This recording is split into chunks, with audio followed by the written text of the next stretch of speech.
Shalom à vous tous qui êtes connectés à ce programme de méditation. Ce jour est un jour béni où le Seigneur davantage veut nous édifier de sa parole. Un tout petit passage, mais qui vous permettra, si vous l'appliquez, de grandir dans votre communion avec le Seigneur.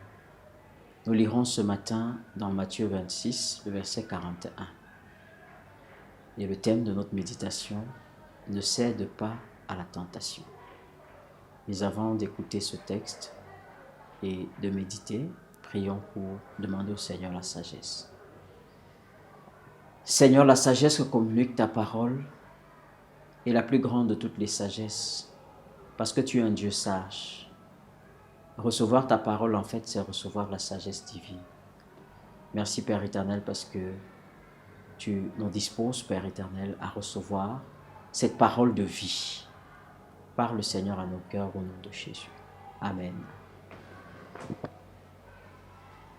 Veuillez et priez afin que vous ne tombiez pas dans la tentation. L'esprit est bien disposé, mais la chair est faible. Amen. Pendant que je lisais ce texte pour la méditation, je riais au-dedans de moi parce que c'est un verset que beaucoup de personnes, même les païens, connaissent et ont tendance à l'utiliser pour justifier en fait leur vie dans le péché. Et très souvent, ils se limitent à citer la deuxième partie du verset qui dit « L'esprit est bien disposé, mais la chair est faible » pour montrer en fait qu'ils ne peuvent rien et que c'est la chair qui les a poussés à vivre dans le péché ou qui les entretient dans ce péché.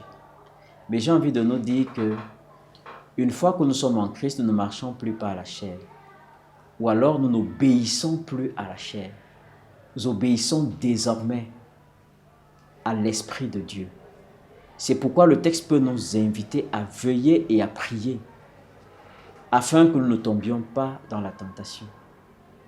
Veiller et prier n'est faisable que si nous sommes remplis de l'Esprit de Dieu. C'est l'Esprit de Dieu qui nous mettra en permanence dans la prière et qui nous donnera de rester vigilants. Nous avons donc besoin de ces choses-là pour ne pas tomber dans la tentation.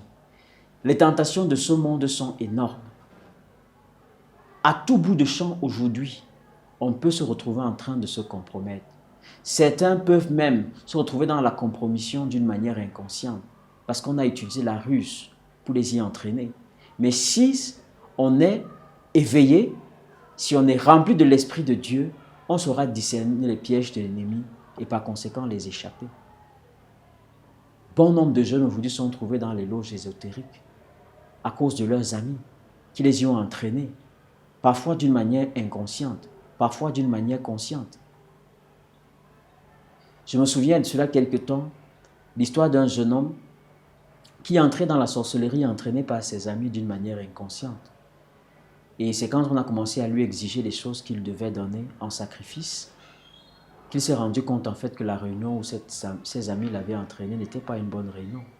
Il a fait une lettre pour expliquer à sa famille en fait ce qui s'était passé et faire ses adieux à sa famille parce qu'il a refusé de vendre les membres de sa famille dans la sorcellerie. Nous devons être vigilants parce que l'ennemi multiplie les stratégies pour nous avoir. Parfois par des choses simples. Satan veut nous séduire, que ce soit par la boisson, par les repas. Satan essaye de nous avoir.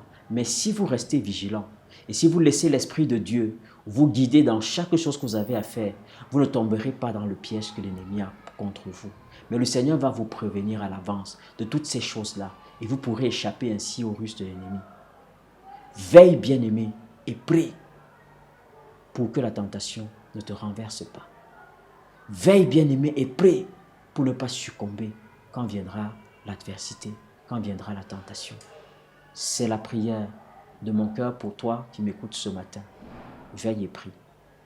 Que le Seigneur bénisse sa parole dans nos cœurs. Amen. Prions le Seigneur. Seigneur, merci parce que tu nous donnes toutes les astuces dont nous avons besoin pour échapper aux ruses de l'ennemi. Dans ta grâce, Père éternel, entoure-nous de ta bonté et de ta fidélité. Donne-nous d'expérimenter, Père éternel, ta puissance et ta grâce. Seigneur, nous refusons de céder aux caprices de la chair. Nous refusons, Père éternel, notre Dieu, de nous laisser embourber par la chair. Nous choisissons, Père éternel, de t'obéir, toi et toi seul. Donne-nous d'être vigilants, de veiller, Père éternel, notre Dieu, sur notre conduite de chaque jour, de veiller sur notre manière d'être, afin de ne pas être une proie de l'ennemi.